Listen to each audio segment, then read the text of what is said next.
Admiral Kondo Nobutake stands on the bridge of his flagship Atago, studying intelligence reports that describe a maritime disaster unfolding across the Strait of Malacca. It's September 1944, and these reports should be impossible, according to Japanese naval doctrine. British forces are supposed to be defending distant bases in Ceylon and India, not conducting sophisticated mining operations in waters that represent the lifeline of the Japanese Empire. Yet reconnaissance confirms the presence of extensive British minefields that have effectively sealed the most critical shipping lane in Southeast Asia. The intelligence summaries spread across Kondo's chart table tell a story that contradicts everything Japanese naval planning assumed about British capabilities in mine warfare. British forces have deployed magnetic mines, acoustic mines, and contact mines in patterns that demonstrate professional competence, technical sophistication, and strategic understanding that Japanese intelligence never predicted. Their mining operations threaten to strangle Japanese supply lines to the southern resource area. How did they achieve such comprehensive coverage? Kondo asks his chief of staff, Captain Yamamoto. Our patrol boats reported no British naval activity in the strait, no enemy mining vessels detected by our reconnaissance aircraft. How can organized British mining operations appear without detection by our naval intelligence? Yamamoto examines the reconnaissance reports, studies the shipping casualty summaries, analyzes the pattern of mine detonations. The evidence is undeniable, but strategically catastrophic. British forces have achieved comprehensive mining of the Strait of Malacca through methods that Japanese naval doctrine never anticipated. The British appear to have employed submarine-laid mines and long-range aircraft mining operations, Yamamoto reports carefully. Multiple types of mines deployed in coordinated patterns that maximize shipping disruption while minimizing detection during deployment. This represents systematic planning for strategic maritime interdiction. The explanation reveals British naval capabilities that Japanese intelligence never predicted. British forces possess mine warfare technology superior to Japanese assessments, operational ability to conduct sustained mining operations in Japanese-controlled waters, strategic competence to target Japanese vulnerabilities with precision that threatens the entire southern resource area supply system. Admiral Ozawa Jisaburo, commanding the mobile fleet, receives similar reports from naval intelligence throughout the South China Sea. British mining operations have appeared simultaneously across multiple critical shipping routes, suggesting coordinated strategic operations rather than isolated tactical raids. The scale and coordination indicate British capabilities that Japanese planning never anticipated. The British are conducting systematic mine warfare throughout our critical shipping lanes, Ozawa tells his staff officers. Multiple locations, coordinated timing, strategic targeting. This isn't opportunistic harassment. This is organized naval warfare, conducted according to doctrine we never encountered. Ozawa's assessment reflects growing Japanese recognition that British naval capabilities in mine warfare exceed Japanese intelligence estimates. British forces demonstrate operational sophistication, technical competence, strategic innovation that Japanese naval planning assumed they lacked. The recognition forces immediate Japanese tactical adjustments and long-term strategic reassessments. Japanese shipping protection, designed for conventional submarine threats, must adapt to British mine warfare capabilities that prove more formidable than anticipated. Admiral Yamamoto Isoroku, commander of the combined fleet, analyzes British mining operations through his extensive experience with naval warfare in the Pacific. Yamamoto understands naval strategy, recognizes effective maritime interdiction, appreciates the strategic implications that comprehensive mine warfare represents for Japanese logistics. The British have identified our critical vulnerability, Yamamoto tells his senior commanders. Our entire southern resource area strategy depends on secure shipping through the Strait of Malacca. British mine warfare threatens to sever our economic lifeline to Southeast Asia. Yamamoto's observation carries particular weight because of his strategic understanding of Japanese naval requirements. If Yamamoto acknowledges British strategic competence, Japanese doctrine must account for British capabilities that threaten fundamental Japanese strategic objectives. The acknowledgement requires fundamental revision of Japanese assumptions about British naval capability in mine warfare. British forces have developed strategic methods that exploit Japanese vulnerabilities while maximizing British advantages in technical sophistication and operational planning. Vice Admiral Takasu Shiro, commanding the Southwest Area Fleet, encounters British mining effects during convoy operations through the Strait of Malacca. Takasu's shipping formations suffer unexpected losses when British mines prove more sophisticated than Japanese intelligence predicted. British mine warfare capabilities exceed Japanese defensive planning assumptions. British mine technology demonstrates capabilities that contradict our assessments, Takasu reports to Combined Fleet Headquarters. Magnetic mines that defeat our degaussing systems, acoustic mines that target our propeller signatures, contact mines that resist our sweeping operations. They've achieved mine warfare superiority our intelligence never indicated. Takasu's report confirms observations from Japanese naval commanders throughout Southeast Asia. British mine warfare capabilities prove more formidable than Japanese intelligence predicted, more effective than Japanese planning anticipated, more sophisticated than Japanese doctrine assumed. The pattern of Japanese surprise at British competence reveals systematic Japanese intelligence failures. Japanese assessments of British mine warfare capability, based on outdated information and technological assumptions, consistently underestimate British technical development, operational innovation, strategic sophistication. Admiral Mikawa Gunichi, commanding the 8th Fleet, provides detailed analysis of British mine warfare methods based on direct operational experience. Mikawa's forces attempt to clear British minefields repeatedly, understand British capabilities through sustained mine warfare operations, observe British methods through extended anti-mining campaigns. The British employ mine warfare tactics that demonstrate genuine understanding of maritime interdiction, strategic targeting, technical sophistication, Mikawa reports. They deploy mines in patterns that maximize shipping disruption, employ technologies that defeat our countermeasures, coordinate operations that achieve strategic effects. Mikawa's assessment reveals British adaptation to mine warfare that exceeds Japanese expectations. British forces have developed tactical methods specifically designed for Southeast Asian waters, operational procedures that maximize effectiveness in tropical maritime conditions, technical systems that counter Japanese defensive capabilities. The adaptation suggests systematic British naval development rather than random tactical innovation. British mine warfare doctrine represents organized innovation, structured development, deliberate improvement that produces genuine competence in naval warfare that previously favored Japanese forces. Admiral Toyoda Soemu, Commander-in-Chief of the Combined Fleet after Yamamoto's death, receives comprehensive intelligence assessments of British mine warfare capabilities. The assessments reveal British naval competence that exceeds Japanese intelligence estimates across all categories of mine warfare operations. British forces demonstrate mine warfare capabilities that our planning never anticipated, Toyoda concludes. Their technical sophistication equals or exceeds our own capabilities in naval warfare we considered our natural advantage.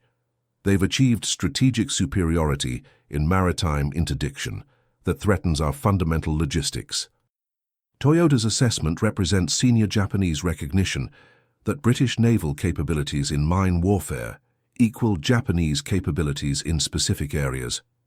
British technical development eliminates Japanese advantages that previous campaigns assumed were permanent. The recognition requires comprehensive revision of Japanese assumptions about mine warfare superiority. Japanese forces cannot assume British opposition will fail in technical naval warfare. Japanese planning must account for competent British mine warfare, effective British maritime interdiction operations, sophisticated British naval technology. Prime Minister Tojo Hideki receives reports of British mining operations from his naval advisors in Tokyo. The reports describe British capabilities that contradict Japanese assumptions about British technical inferiority in naval warfare British operational inadequacy for complex maritime operations, British strategic incompetence in Asian waters. How can British forces achieve success in mine warfare that requires technical sophistication and strategic understanding? Tojo asks Admiral Shimada Shigetaro, Navy Minister. Our forces are experienced in Asian maritime conditions, equipped with advanced mine warfare technology, trained for naval operations in Southeast Asian waters. How can British forces achieve strategic success in naval warfare that should guarantee Japanese superiority? Shimada has prepared for this question, but the answer challenges fundamental Japanese beliefs about technical superiority in naval warfare, Japanese strategic supremacy in Asian waters, Japanese operational excellence in maritime operations. The British have developed advanced mine warfare technology, Shimada explains carefully. Their naval forces receive extensive training for maritime interdiction operations. Their strategic planning targets our critical vulnerabilities with precision that threatens our logistics system. The explanation suggests that British naval development in mine warfare exceeds Japanese naval development in specific areas. British specialization in maritime interdiction represents strategic innovation that Japanese forces must acknowledge and counter. Tojo cannot easily accept that British innovation exceeds Japanese innovation in naval warfare. The admission would contradict Japanese ideology about technical superiority in maritime operations, Japanese strategic supremacy in Asian waters, Japanese operational excellence in naval warfare. Instead, Tojo blames temporary setbacks, intelligence failures, inadequate Japanese preparation. British success must result from Japanese mistakes rather than British competence, Japanese weaknesses rather than British strengths. But the evidence accumulates from multiple naval commands, multiple operational areas, multiple engagement types. British mine warfare forces consistently demonstrate capabilities that exceed Japanese intelligence assessments. British naval performance contradicts Japanese assumptions about British technical quality in maritime operations. Vice Admiral Nishimura Shoji, commanding battleship forces in Southeast Asia, provides tactical analysis of British mine warfare operations based on extensive naval experience. Nishimura's forces encounter British minefields throughout critical shipping routes, understand British capabilities through sustained maritime operations, observe British tactical evolution through extended naval campaigns. The British demonstrate mine warfare competence that equals our own capabilities, Nishimura tells his squadron commanders. They understand maritime conditions, employ proper mining tactics, coordinate their operations effectively. They've achieved tactical parity in naval warfare we assumed would guarantee Japanese superiority. Nishimura's assessment confirms observations from Japanese naval commanders throughout Southeast Asia. British mine warfare capabilities represent systematic naval development rather than random tactical success. The systematic development suggests British naval organization produces competent mine warfare specialists, effective maritime interdiction doctrine, sophisticated performance in naval operations. British naval education creates capabilities that Japanese intelligence consistently underestimated. Rear Admiral Hashimoto Mochitsura, commanding submarine forces in the Indian Ocean, encounters British mining effects during patrol operations near Ceylon. British forces demonstrate mine warfare capabilities that force Japanese tactical modifications, operational adjustments, strategic reassessments. British mine warfare operations show genuine tactical understanding of maritime interdiction, Hashimoto notes in his operational assessment. Their forces deploy mines that target our operational patterns, employ technologies that defeat our detection systems, coordinate operations that achieve strategic effects against our logistics. Hashimoto's observation reveals British naval competence in mine warfare that exceeds Japanese expectations. British forces have developed tactical methods specifically designed for Asian maritime conditions, operational procedures that maximize effectiveness in tropical waters. The development eliminates Japanese assumptions about technical superiority in naval warfare. British forces demonstrate tactical competence, operational sophistication, technical performance that Japanese planning consistently underestimated. Captain Arima Masafumi, commanding destroyer forces in the Strait of Malacca, analyzes British mine warfare performance during convoy escort operations. British forces demonstrate maritime interdiction capabilities that exceed Japanese expectations for forces operating far from their home bases. Even operating at extended range, British mine warfare forces demonstrate professional competence, Arima reports. Their mining operations are strategically targeted, their technologies are sophisticated, their coordination achieves maximum disruption of our shipping. They've achieved capabilities our intelligence never predicted. Harima's assessment confirms that British mine warfare competence extends across all operational ranges and maritime conditions. British naval capabilities represent systematic military development rather than isolated tactical innovation. The consistency suggests systematic British naval development rather than random tactical success. British mine warfare doctrine represents organized innovation, structured training, deliberate improvement that produces genuine naval competence in operations that previously favored Japanese forces. What Japanese admirals said when British mines sealed the Strait of Malacca was initially nothing. Said nothing officially because acknowledging British mine warfare competence would require admitting Japanese intelligence failures, Japanese planning inadequacies, Japanese technical limitations in naval warfare that Japanese doctrine assumed guaranteed superiority. But privately, in secure naval communications and personal records, Japanese commanders recorded their observations. Kondo wrote, "British mine warfare capabilities exceed our intelligence assessments. They demonstrate naval competence our planning never anticipated."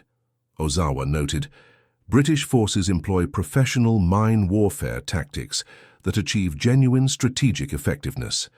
They understand maritime interdiction operations that threaten our fundamental logistics." Yamamoto observed, "British naval development in mine warfare identifies our critical vulnerabilities with precision that threatens our entire Southeast Asian strategy." Toyoda concluded, "British mine warfare operations demonstrate technical sophistication that our doctrine must acknowledge and counter. They've developed capabilities our planning underestimated. The observations were accurate, but professionally uncomfortable. Acknowledging British mine warfare competence would require questioning Japanese assumptions about technical superiority in naval warfare, Japanese strategic supremacy in Asian waters, Japanese operational excellence in maritime operations." Tojo's reaction to reports of British mining success revealed the political difficulty of acknowledging enemy competence in naval warfare that Japanese ideology claimed as naturally favorable to Japanese forces. "How can British forces succeed in mine warfare that requires technical sophistication?" Tojo demanded repeatedly. The question assumed Japanese superiority rather than examining British capability. The assumption prevented accurate assessment of British naval development in mine warfare, realistic evaluation of British maritime interdiction capabilities, effective adaptation to British technical innovation in naval operations. Japanese ideology interfered with Japanese naval analysis. Admiral Shimada Shigetaro, Navy Minister, attempted to provide realistic assessments of British capabilities despite political pressure to minimize enemy competence in naval warfare. Shimada's intelligence summaries acknowledged British mine warfare effectiveness while attempting to maintain Japanese confidence. "British forces demonstrate unexpected competence in mine warfare," Shimada reported carefully. "Their maritime interdiction capabilities exceed our intelligence estimates. Our naval methods must account for British competence that proves more formidable than anticipated. In naval warfare, we assumed favored Japanese forces." Shimada's assessment represented professional naval analysis constrained by political requirements. Acknowledging British competence in mine warfare was militarily necessary but politically difficult because it contradicted Japanese assumptions about technical superiority in naval operations. The constraint prevented effective Japanese adaptation to British capabilities. Japanese naval development suffered because political ideology interfered with military analysis, preventing realistic assessment of enemy capabilities in mine warfare. Post-war examination revealed the extent of Japanese intelligence failures regarding British mine warfare capability. British naval development represented systematic innovation that Japanese intelligence never detected, never analyzed, never anticipated. British mine warfare doctrine evolved through careful study of German naval mining operations, systematic analysis of maritime interdiction requirements, organized development of effective naval mining methods. British naval education produced competent mine warfare specialists, effective coordination in maritime operations, sophisticated performance in naval warfare. Japanese intelligence, influenced by technological assumptions and ideological beliefs about Japanese naval superiority, consistently underestimated British naval development in mine warfare. Japanese assessments assumed British forces would remain technically inferior in naval operations, operationally inadequate for complex maritime warfare, strategically incompetent in Asian waters. The assumptions proved catastrophically wrong when Japanese forces encountered British mine warfare operations that demonstrated technical sophistication, operational competence, strategic understanding that Japanese planning never anticipated. What Japanese admirals ultimately said about British mine warfare capabilities, when they finally acknowledged the truth in post-war memoirs and interviews, was that British naval development in mine warfare exceeded Japanese naval development in specific areas that proved strategically decisive. British mining operations in the Strait of Malacca represented innovation that Japanese forces couldn't counter effectively, competence that Japanese intelligence couldn't predict accurately, effectiveness that Japanese doctrine couldn't anticipate properly in naval warfare, that Japanese ideology claimed as naturally favorable to Japanese forces. But acknowledging British superiority in mine warfare was politically impossible, professionally uncomfortable, ideologically unacceptable during the war. So Japanese admirals said little officially while privately recording observations that confirmed British naval achievements in maritime operations. The silence spoke volumes about Japanese inability to acknowledge enemy innovation in naval warfare, to learn from enemy success in maritime operations, to adapt Japanese methods to match enemy capabilities in naval warfare that Japanese doctrine assumed guaranteed Japanese superiority. British mines sealed the Strait of Malacca because British naval development in mine warfare exceeded Japanese intelligence assessment in areas that proved strategically decisive. British systematic innovation in maritime interdiction provided capabilities that Japanese traditional naval methods couldn't counter effectively.